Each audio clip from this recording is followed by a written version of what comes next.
If you think about the logistics of being a gamer, you need a device that's going to play your game as well as possible.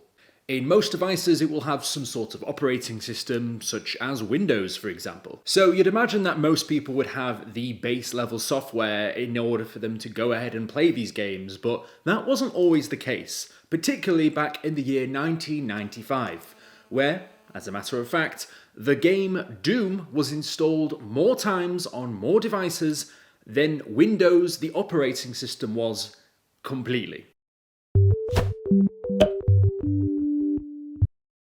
Hello! Welcome to Brain Spill, the laziest show on the internet. My name is Tank, and yes, we're talking about Doom, the video game today. And every time I talk about this, I always just think of the incredible soundtrack that comes with this game.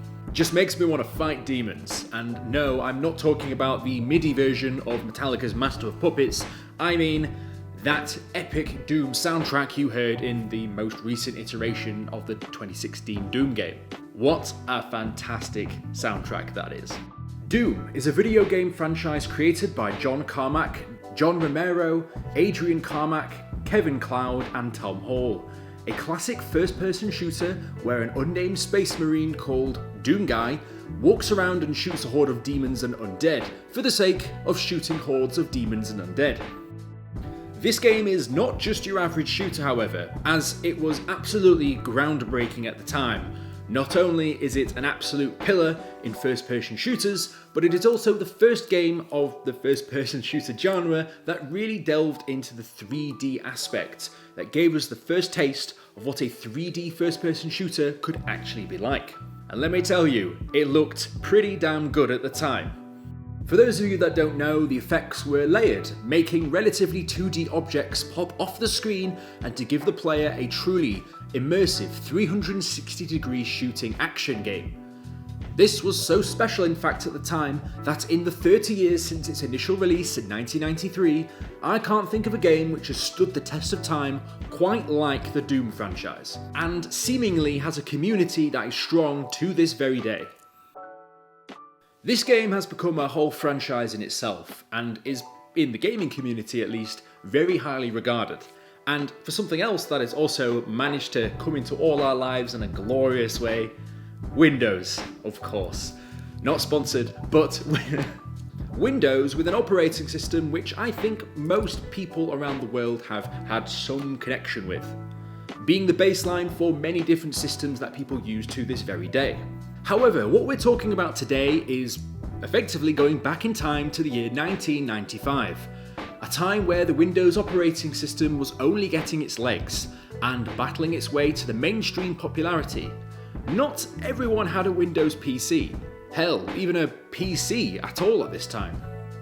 Who else would have thought that instead of that stellar operating system, the Paint program, or anything else that the operating system can provide, it wasn't really any of these things that really brought Microsoft into the limelight. I think for a lot of people, it came down to the game Doom. And really, with both of these things coming together, it really made Windows a viable gaming platform for the first time ever. Some of you may recognise a certain man called Gabe Newell, most recognised for his possible Half-Life 3 releases, but maybe, probably not. He actually used to be the producer of the first 3 releases of the Windows system for Microsoft. So why do I bring this up? Well, Gabe himself has even gone on record to say that he believes that at a certain point in time, Doom was installed on more PCs than the Windows operating system was. And, I mean, you think about that today and you just don't possibly understand how that could be. I mean, Windows is so integrated and everybody pretty much has it, apart from Mac and Linux users, but mainly everybody else has some form of Microsoft device with a Microsoft operating system. This should just put into perspective how popular of a game this was at the time, and why it is probably one of the most popular video games of all time, arguably. So, around this time there was Windows 95, but most users of a personal computer were using the MS-DOS as their computer operating system. A system which worked perfectly fine. I mean, if Doom was created just for Windows 95 onwards, sure, it would have probably ran better.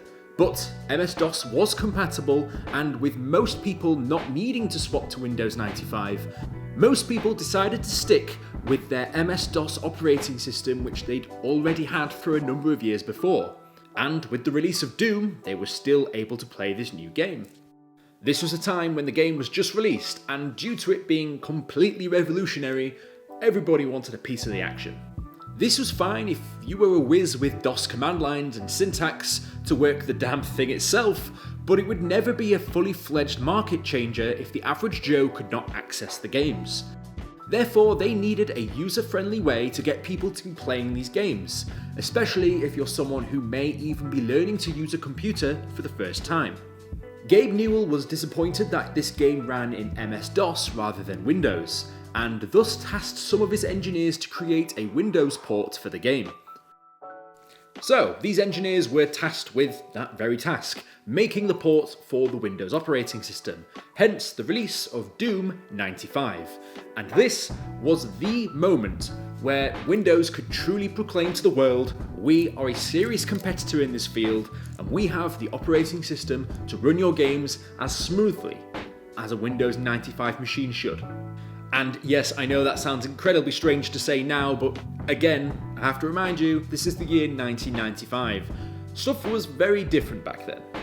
Truly, this was the start of a new era in gaming. Best of all, the port itself was completely free, with Gabe even commenting on the fact that it was critical that games were used in driving consumer purchasing behaviour, and the figures clearly don't lie. He knew there was a market for this sort of thing, and that was even before Valve, Half-Life, or anything of the sort. Microsoft wanted to take this a step further, and they wanted to show the world that Microsoft on a PC was the future for gaming, and therefore they created that infamous video. So if you've already seen this, you'll probably know what I'm about to show you, but for those of you that don't, I want you to sit back and go back to some classic 90s nostalgia.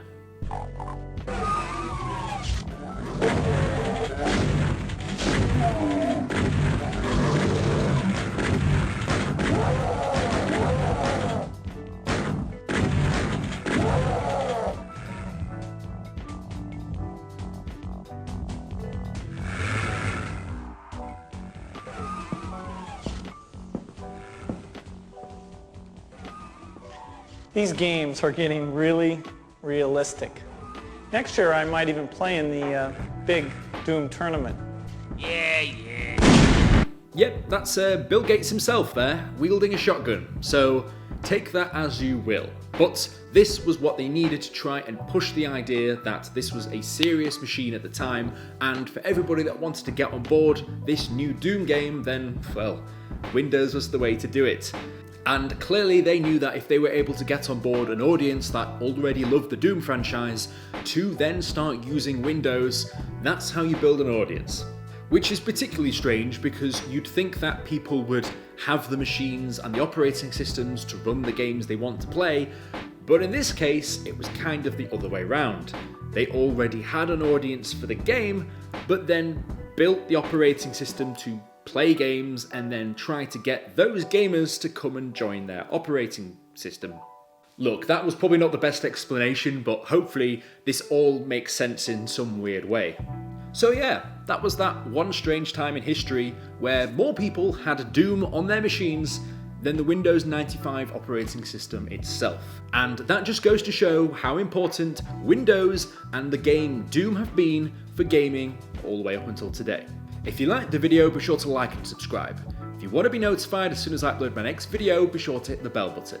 And if you've got any ideas for what topics you'd like me to discuss next, let me know down in the comments below. As always, sources used in the video will be in the description. This is one of those stories which if you heard it, you probably wouldn't believe it, but I guess you had to be there at the time to kind of understand and appreciate how big of a game Doom must have been. Hell, I imagine a lot of people watching this probably weren't even alive at the time. But for those of us that have played Doom, particularly the first Doom game, I think you can really appreciate how groundbreaking it was, and at the end of the day, that this whole story is a little bit more believable. Especially if this comes from Gabe Newell himself. Now that I've sung your praises, my god, release Half-Life 3. Please. Please. Please. Oh, well, I'll see you guys in the next video. Fantastic.